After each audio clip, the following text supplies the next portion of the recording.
Սիրելի եկեղեցականներ, ինչպես նախատեսված էր, այսօր մենք ունենք ժողով։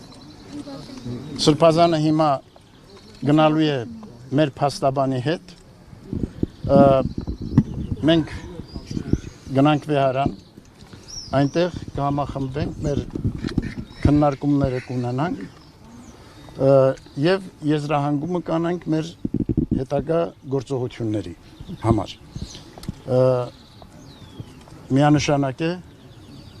որ մենք բոլորս ամենայն ջանքի գործ ենք դնելու, որպեսզի արդարությունը գործի մեր եկեղեցու, մեր եկեղեցականաց եւ մեր հոգեվորականների, մեր սրբազանների եւ երկրի բնականաբար։ Այո, այնպես որ պիտի հրավիրենք, որ գնանք վեհարան, այնտեղ համախմբենք եւ մեր քննարկումները, մեր ժողովը իրականացնենք։ Ներսում ինչ էր կատարվում։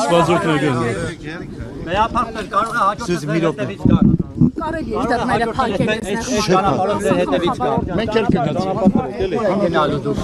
Մի հրեք։ Հագիս Ժողովուրդ գցեցիք այս աղջկան։ Դեր հայր արի ես կողմ։ Մի վարկյան սպասեք մենք Ճշմարտին ասելու մեղ չի սրբազան, չպետք է գնա։ Դեր հայր։ Դուք պետք է